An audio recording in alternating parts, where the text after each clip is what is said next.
Assalamualaikum warahmatullahi wabarakatuh. Kita jumpa lagi di channel YouTube Dr. Tono.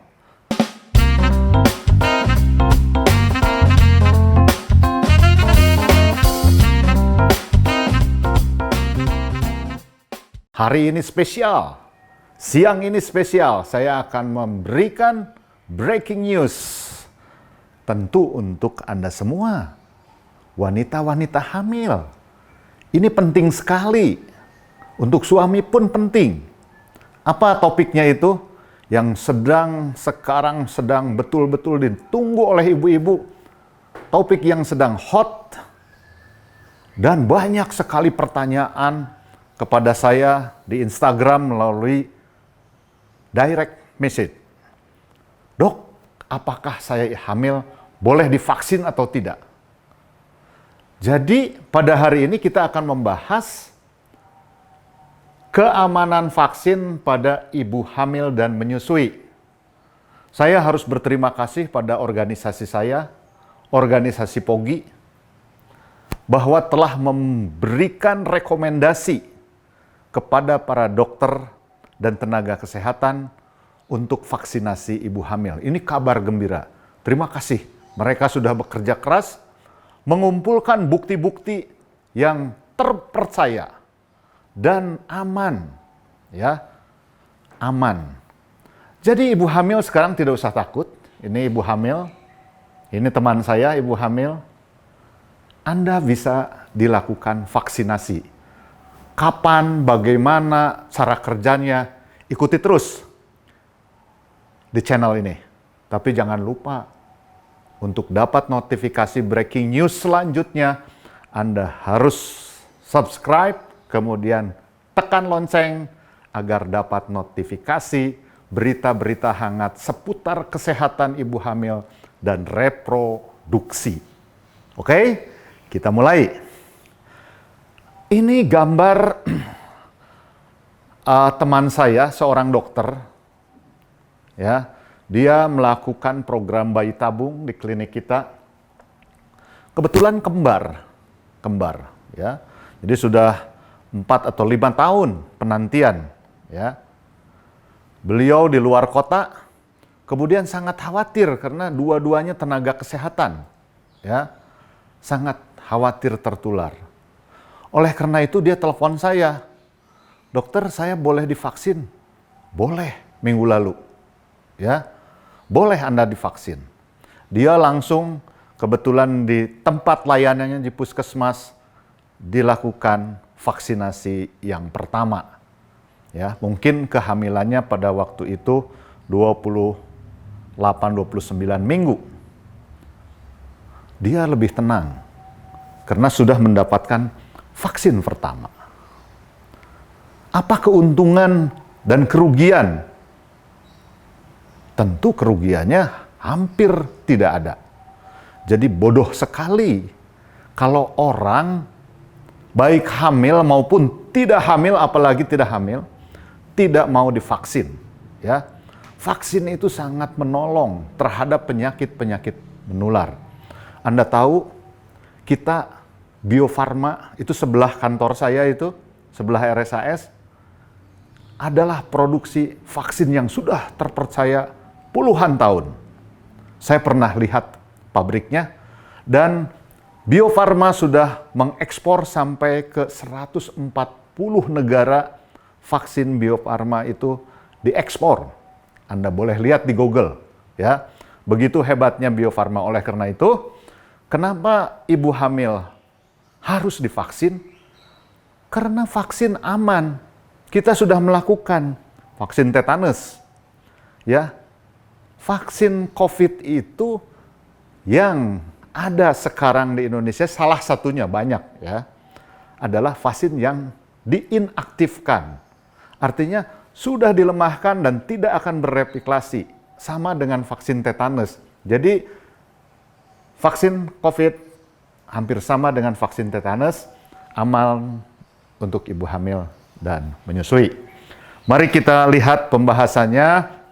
Saya akan memberikan rekomendasi yang diberikan POGI secara praktisnya, kemudian basic science-nya atau Keilmuannya juga saya akan berikan karena ini penting untuk Anda semua supaya Anda mengerti dan berbondong-bondonglah vaksinasi. Kenapa ibu hamil harus divaksin? Dan bayinya, ternyata kalau ibunya divaksin, bayinya pun punya kekebalan. Karena ada imunoglobulin M dan imunoglobulin G yang diberikan atau dialirkan melalui ASI. Juga ada transmisi vertikal antibodi itu melalui apa? Darah. Jadi mengingat risiko pada ibu hamil, Anda tahu ini risikonya, risiko rawat inap 5 kali lebih besar pada orang hamil dibandingkan orang yang tidak hamil. Risiko yang memerlukan ICU berapa kali? 2-3 kali lebih tinggi dibandingkan wanita yang tidak hamil. Bayangkan, apalagi saat ini. Ini saya ingin menghibur Anda pada saat PPKM darurat ini, karena Anda di rumah. Oleh karena itu, mari kita bahas mengenai hal yang penting ini. ICU sekarang penuh semua. Ya, di koran tadi saya melihat ada yang 10 hari harusnya masuk ICU, tidak bisa karena penuh. Akhirnya harus meninggal dunia di instalasi gawat darurat. Sedih sekali sebagai tenaga kesehatan. Kemudian risiko lagi ibu hamil 3 kali lebih tinggi, memerlukan ventilator. Dan hanya ada ventilator itu di ICU. Nggak ada ventilator bukan di ICU. ICU baik gawat darurat maupun ICU rumah sakit. Ya, jadi kita tahu ya, risiko-risikonya Anda harus tahu. Nah, sekarang risiko pada janin apa? Risiko pada janin 1,5 kali lebih tinggi tertular apabila dia terpapar COVID-19. Ya, risiko memerlukan perawatan intensif NICU 3 kali lebih tinggi. Sekarang juga penuh NICU. Ya, jadi nggak ada waktu lagi untuk menunda Anda tidak divaksin. Segeralah datangi tempat pelayanan yang memungkinkan untuk divaksin. Tentu untuk ibu hamil harus rekomendasi dokter spesialis, dokter umum, atau bidan. Ya, tidak harus ke dokter spesialis karena juklaknya, juknisnya sudah ada di mereka, gitu ya. Jadi kita hindarilah si bayi ini dari tertular COVID-19. Nah, kenapa NICU jadi tinggi? Kenapa? Karena dia lebih sering prematur kalau infeksi. Kan ada panas, ada gejala, tiba-tiba. Ini sekarang saya ada 2 pasien yang sedang dirawat. Hamil karena COVID. Ya, karena COVID. Kemudian nanti kenapa sih pasien ibu hamil tuh ada beberapa, kalau lihat di Instagram saya, dok saya itu kan nggak kemana-mana. Ternyata tertular dari suaminya. Suaminya kan harus bekerja. Nah, suaminya yang punya ibu hamil di rumah, hati-hati loh. Kamu mesti disiplin. Mesti disiplin. Kalau tidak, kamu membawa penularan buat istri kita tercinta yang sedang hamil. Dan ketika hamil, resikonya tinggi sekali. Apalagi usianya lebih dari 35 tahun. Apalagi dia mempunyai obesitas. BMI-nya lebih dari 30. Apalagi mempunyai preeklamsi atau hipertensi, mempunyai riwayat. Dan pada orang-orang diabetes mellitus. Itu adalah komorbid yang menyebabkan ibu hamil lebih berat. Kenapa kehamilan harus divaksin dan termasuk golongan resiko? Karena pada kehamilan itu, pada awal-awal kehamilan, antibodi itu ditekan. Supaya apa? Supaya T helper satunya bersahabat dengan pro-implantasi.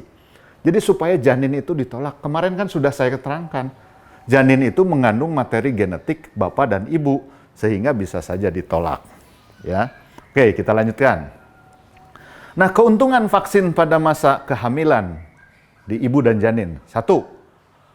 Proteksi ibu dari infeksi COVID-19 dan menurunkan risiko keparahan dan risiko menularkan pada dokter. Ini Anda tahu ya, data kemarin itu dokter kandungan adalah nomor 2 yang paling banyak korban kematian. Kalau nggak salah 27. Setelah dokter umum. Kenapa? Dokternya juga atau bidannya itu sangat berisiko. Bayangkan, kalau kehamilan normal, Anda tidak bisa dikendalikan. Kadang-kadang orang ngejerit, aduh, dokter sakit. Tuh, begitu sakit itu nyemprot itu ya. Dokter sakit, nyemprot. Aduh. Nah, itu. Jadi aerosolnya, sedangkan kamar bersalin itu sekarang jarang. Kamar operasi aja tidak semua bertekanan negatif. Kamar bersalin lebih jarang lagi tekanan negatif. Jadi resiko terpapar petugas kesehatan itu sangat tinggi. Ya. Oleh karena itu, hari ini juga saya akan membahas mengenai risiko terpaparnya pada nakes, sehingga pemerintah, Pak Jokowi, terima kasih pemerintah, terima kasih Pak Jokowi, sudah menginstruksikan minggu depan tenaga kesehatan dilakukan booster. Nanti saya akan terangkan. Anda ikut notifikasi, hari ini juga insya Allah akan naik, karena itu adalah breaking news. Ya. Proteksi bayi baru lahir, resiko infeksi adalah apa? Antibodi ada dalam susu dan plasenta dan menurunkan kematian janin di dalam rahim. Ya, kita sudah banyak. Ada anak kolega kemarin, anaknya guru besar terpapar COVID, sesar dengan COVID, banyak sekali. Kemudian tenaga kesehatan yang tertular banyak. Nah, ini saya harus berterima kasih kepada perkumpulan saya, Perkumpulan Obstetri Ginekologi POGI. Tadi pagi saya hubungi Pokja Infeksi Dr. Alam, minta izin saya akan memaparkan ini untuk Anda semua. Karena kami sayang pada ibu-ibu hamil. Apa dasarnya kasus ibu hamil dengan COVID-19 melonjak tinggi, apalagi ada varian baru, varian Delta. Nakes yang terinfeksi banyak. Ya. Jadi meningkatnya kasus ibu hamil di kota besar itu dalam bentuk berat meningkat sekali. Ditemukan varian baru masuk Indonesia, varian Delta, yang menyebabkan populasi ibu hamil lebih rentan. Saya yang ikut bayi tabung itu, tiap hari ada laporan, oh ini kena, ini kena, gitu ya. Walaupun sekarang udah hamil. Perlindungan terhadap ibu hamil dan tenaga kesehatan sebagai garda terdepan. Jadi 2 ibu hamil tuh. Orang tenaga kesehatan, ini dokter kandungan juga ada yang sedang hamil. Bidan-bidan juga ada yang sedang hamil. Perawat-perawat ada yang sedang hamil. Nakes juga ada yang sedang hamil. Jadi harus diproteksi. Ya. Nah, ini oleh karena itu, tidak ada alasan kita menyetop atau tidak dilakukan ibu hamil. Nah, apa alasannya? Kami sudah membahas secara detail, nanti sedikit saya ulas bagaimana ibu hamil itu perlu, karena tersedia vaksin di Indonesia. Ya. Beberapa studi sudah membuktikan, ya, dan FDA di Amerika sudah menyetujui, gitu ya, untuk pemberian vaksin. Ya. WHO juga setuju pada Juni kemarin, Sinovac akhir Juni, 25 Juni itu diperbolehkan, disetujui oleh WHO untuk ibu hamil, Dan ada studi observasi dari 35.000 ibu hamil di Amerika mendapatkan vaksin Pfizer dan Moderna. Menunjukkan efek samping tidak berbeda antara kelompok yang hamil dan tidak. Jadi sama. Banyak sekali sekarang, walaupun belum selesai studinya, tapi kita ada yang disebut interim analysis. Jadi analisis sementara pada studi-studi yang sedang berlangsung menunjukkan bahwa aman. Yang paling kuat adalah rekomendasi dari RCOG, ya. Ini Inggris, AOKOG itu Amerika, CDC dan WHO. CDC itu penyakit infeksi di Amerika untuk komitenya, dan WHO menyatakan ibu hamil dianjurkan mendapatkan vaksin COVID-19 karena akan menurunkan risiko morbiditas dan mortalitas, kesakitan dan kematian pada ibu-ibu hamil. Nah, kenapa saya berapi-api? Karena saya sangat senang sekali dengan kabar ini. Sangat senang sekali. Kenapa kelompok ibu hamil memerlukan vaksin? Karena memiliki kondisi medis yang beresiko dengan gejala berat. Dan tadi ada tenaga kesehatan, banyak bertemu orang, resiko terpapar tinggi. Terutama bila ada komorbid, ya. Jadi tolong. Nah, bagaimana mekanismenya ibu hamil? Saya divaksin.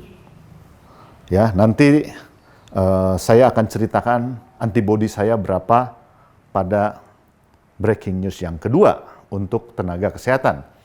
Ini virus akan masuk, akan mengaktifasi sel darah putih, kemudian T-cell, CD4, CD8 akan diaktifasi, dan B-cell sehingga ada memori sel. Nah, memori itu akan dibentuk, kemudian membentuk suatu antibodi, sehingga ketika ada virus atau materi virus yang datang, dia akan segera melindungi, paling tidak menahan. Oleh karena itu, beberapa ahli mengatakan bahwa vaksinasi tidak melindungi tertular, tetapi vaksinasi melindungi dia menjadi berat. Ya. Jadi buktinya belum. Kalau saya masih percaya bahwa kami dilindungi antibodi tertular. Kenapa? Karena saya kemarin ovum pick up nggak tahu antigennya negatif, tiba-tiba besoknya di PCR karena ada gejala panas positif.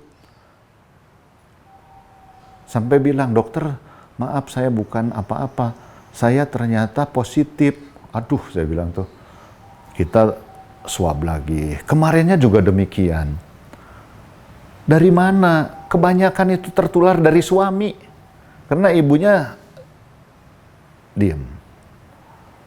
Kemudian ada yang kontrol hamil, ngobrol, Bu ini janinnya bagus, jadi positif. 2 hari kemudian tiba-tiba panas. Saya bilang swab, positif. Mungkin sudah positif. City value-nya berapa? 25, artinya 2 hari yang lalu udah positif dia. Apa yang terjadi?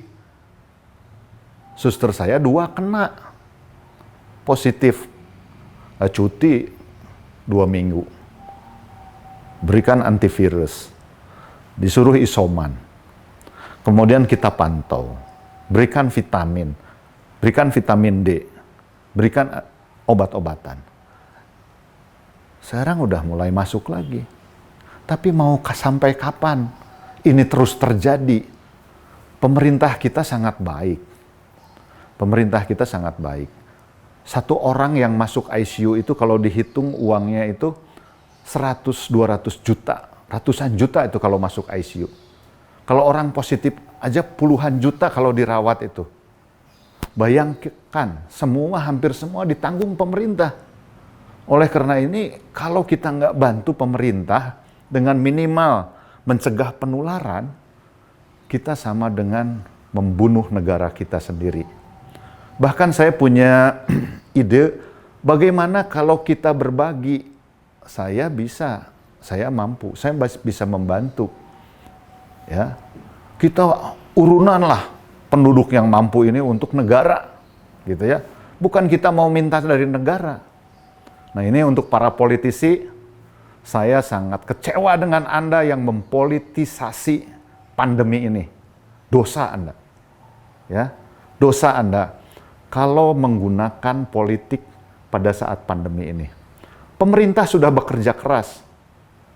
Pemerintah sudah sangat bekerja keras. Kita harus apresiasi. Kita harus bantu.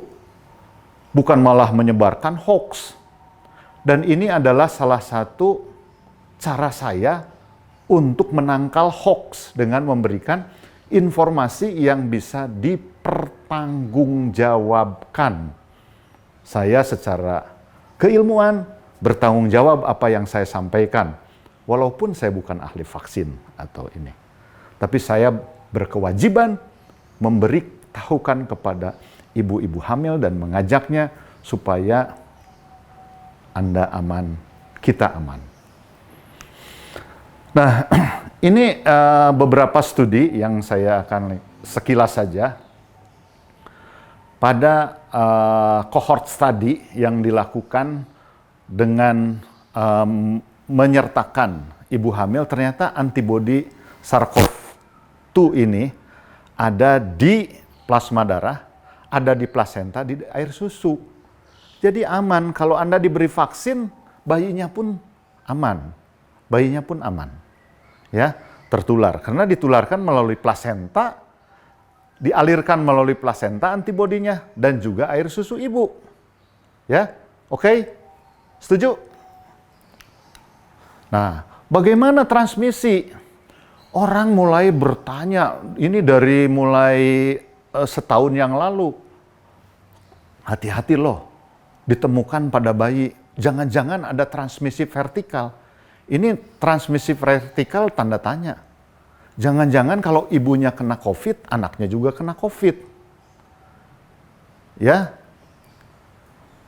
Nah, ini terus diteliti. Jadi transmisi ini memungkinkan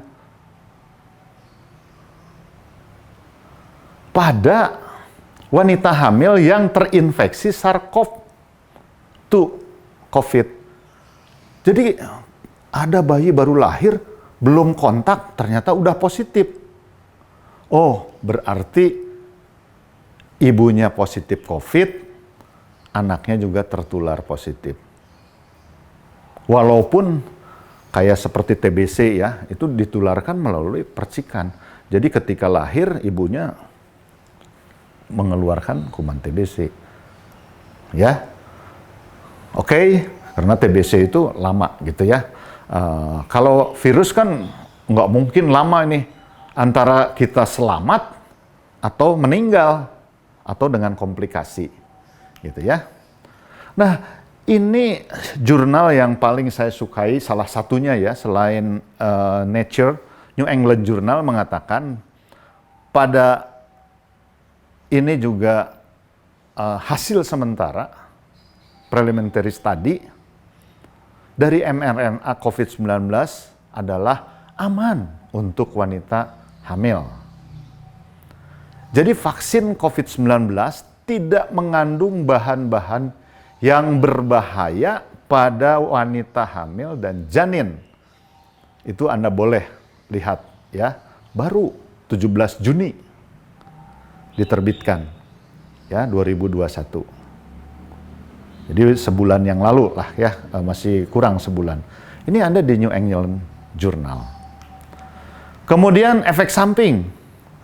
Karena tadi sudah 35.000 di Amerika ibu hamil divaksin, efek sampingnya tidak berbeda dengan yang tidak hamil. Ini yang hamil dan tidak hamil tidak berbeda, bermakna.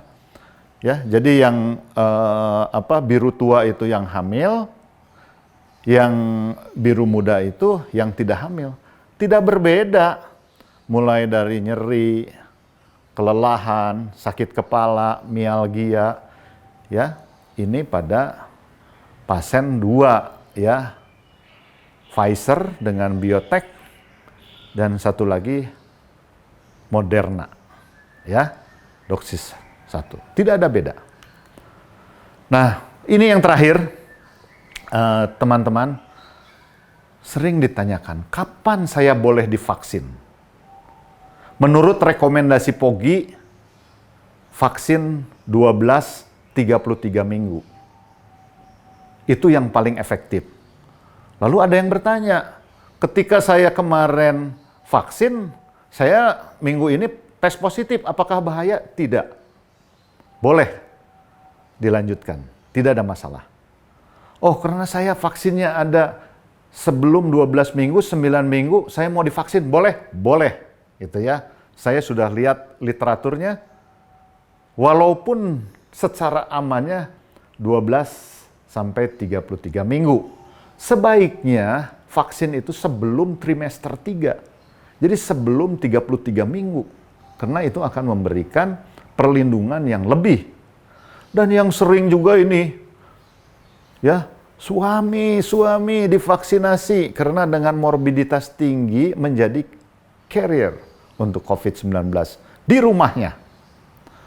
Jadi selama beberapa yang kita tracing dari pasien-pasien yang kena COVID-19 pada ibu hamil maupun ibu yang sedang bayi tabung, sebagian besar hampir 80% tertular dari suami. Ya, ingat, tertular dari suami karena suami aktif kan keluar rumah. Oleh karena itu para suami jangan lupa pakai masker loh. Jangan lupa pakai masker. Kalau Anda ada gejala, walaupun tidur dengan istri, walaupun serumah, pakai masker dulu sebelum di tracing positif atau negatif. Ya. Nah, jadi suami penting ya, apalagi kalau dia ada supir, ada pembantu yang ke pasar dan lain sebagainya. Jadi semua, saya pernah posting dulu 2020 tanggal 28, saya reposting di Instagram dan di Facebook. Itu kita itu menghadapi COVID seperti pemain bola. Jadi semua kerjasama, satu tim. Ketika satu abai dan kena, misalnya dari supir aja. Kena.